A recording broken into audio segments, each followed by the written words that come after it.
Oke guys, kita melanjutkan metode depresiasi yang berikutnya, yaitu declining balance method, atau ada juga yang mengenalnya sebagai double declining balance method gitu.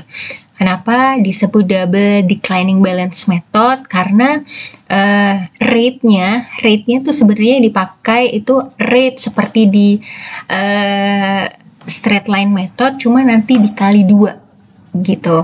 Jadi kalau misalnya tadi waktu kita memakai straight line method itu kan kalau 5 tahun berarti kan nanti di sini 100% dibagi 5 kan ketemunya 20%. Nah, ini kalau straight line method. Nah, kalau double declining balance method nanti ini dikali 2. Jadi nanti di sini rate-nya adalah 40%. Nah, gitu. Jadi nanti di sini rate-nya akan kita isi 40%. Ini, 40%. Nah, kenapa disebut declining balance method gitu? Karena nanti di sini dia metode yang dipercepat gitu, dan dia itu annual depreciation-nya itu akan menurun sepanjang umur manfaatnya. Jadi depreciation expense-nya itu akan besar di tahun-tahun awal ketika dia didepresiasi, dan akan menurun di akhir-akhir menjelang umur manfaatnya selesai gitu. Nah, yang perlu diperhatikan lagi di sini adalah bahwa rate-nya ini bukan dikalikan sama depreciable cost. Kalau waktu metode straight line kemarin, rate-nya yang 20% dikali dengan depreciable cost yang 12.000. Kalau metode double declining balance, 40% ini rate yang double tadi dikali dengan beginning book value-nya atau harga perolehan awalnya 13.000.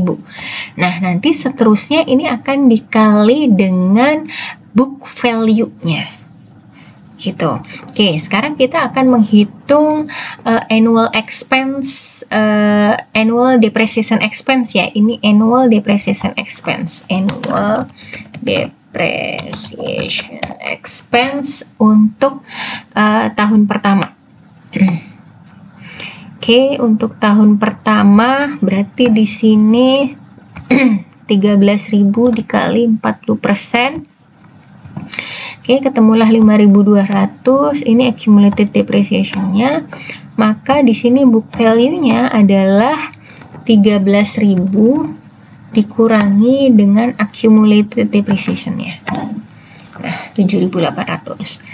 Nah, kemudian untuk annual depreciation expense yang tahun kedua itu juga berasal dari book value yang tahun pertama ini 7.800. Ini ya. Dan seterusnya gini. Nah, jadi nanti yang di tahun kedua ini juga berasal dari berarti ini adalah ini ditambah ini akumulasinya. Nah, maka di sini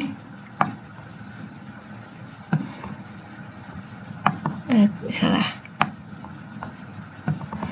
Nah, maka di sini book value-nya adalah ini ya. Ini book value-nya adalah ini. Nah, dan seterusnya. Gini. Oke, nah sekarang kita perhatikan, jadi ini kelihatan ya depreciation expense di tiap tahunnya ya.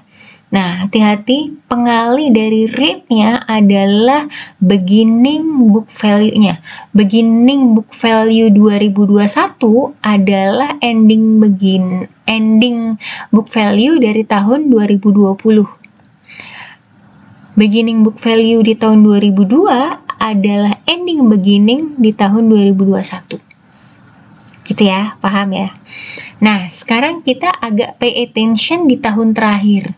Nah, ingat ya, di tahun terakhir ini sebisa mungkin book value-nya tinggal 1.000. Nah, ini gimana caranya biar bisa tinggal 1.000 dan accumulated depreciation-nya di sini pastikan 12.000 ya. Nah, berarti ini kita adjust. Harusnya kan ketemunya 674, tapi ini kita adjust biar book value-nya jadi 1000 ya. Berarti ini kita kurangin 1000.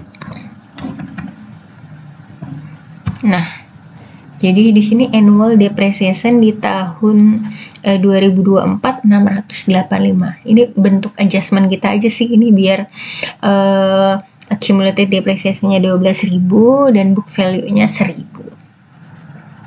Gitu. Sampai sini paham? Lalu bagaimana misalnya yang ditanyakan depreciation expense untuk 2020.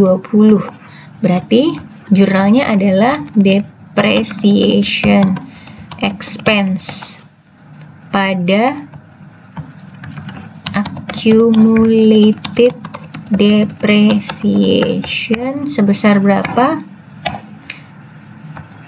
Sebesar di tahun yang bersangkutan, di tahun 2020. Kalau yang ditanya depreciation expense tahun 2024, ya udah berarti jurnalnya adalah depreciation expense pada accumulated depreciation di tahun 2024 685. Nah, seperti itu. Nah, kalau kamu lihat kenapa dia disebut double declining balance method, karena dia decline ya dari tahun pertama hingga tahun kelima itu pengalokasian biaya untuk fix asetnya menurun, dan menurunnya itu secara dipercepat gitu karena dia rate-nya double gitu. Sampai sini paham? Oke. Terima kasih.